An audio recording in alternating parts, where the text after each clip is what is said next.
কেতিয়া হৈছিল কোন স্কুলত কি ঘটনা কওকচোন বাৰু হয় আজি ৰাতিপুৱা আমাৰ পানী আঞ্চলিকৰ আশা হৈ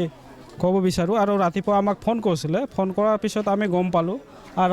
ৰাইজেও ফোন কৰিছিলে আমাৰ বড়ো ভাই ৰাইজে তেওঁলোকেও ফোন কৰিছে আমাক জনাইছে যে এটা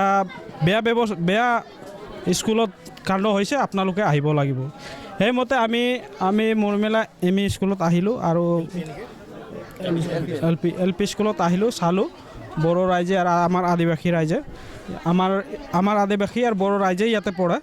ল'ৰা ছোৱালীবিলাক পঢ়ে তো আমাৰ এটা আদিবাসী ছোৱালী সৰু বাচ্চা মোটামুটি 10 বছৰমান হ'ব তেওঁ মানে অশ্লীলভাৱে ব্যৱহাৰ কৰে আৰু মাষ্টৰটোৰ নাম হ'ল আব্দুল আলী তেওঁ আগৰ পৰাই মানে এনেকুৱা কৰি আছিল আৰু সেই মৰ্মে আজি যিহেতু দুদিনৰ আগতে আৰু হৈছিল আৰু সেই মৰ্মে আজি গোটেইখিনি ৰাইজে ওলাই আহিছে আৰু ৰাইজে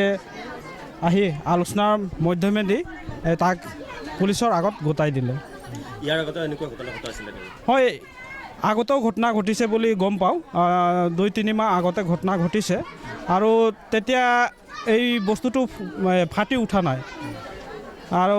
বাচ্চাটোও মানে ভয় কৰি আছিল কাকো ক'ব পৰা নাই বৰ্তমানটো আমি একেজনৰ ছোৱালীকে গম পাইছোঁ আৰু আগত যদি কাবাক কৰিছে এইটো এতিয়ালৈকে ওলোৱা নাই আৰু সেই মৰ্মে মানে আমাৰ বাচ্চাটো মানে ভয় খাই গৈছে আৰু স্কুলত অহা নোহোৱা হৈছে আৰু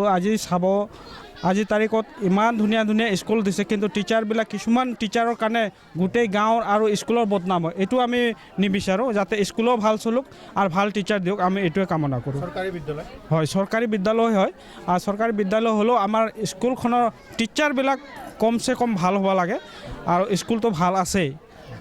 এতিয়া কি বিচাৰে যে সংগঠন হয় বা ৰাইজৰ হয় বা পৰিয়ালৰ হয় কি বিচাৰে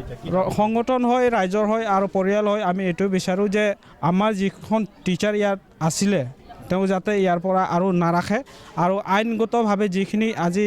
ৰাইজে পুলিচক গতাই দিছে আৰু আইনমতে এইটো দণ্ড হ'ব লাগে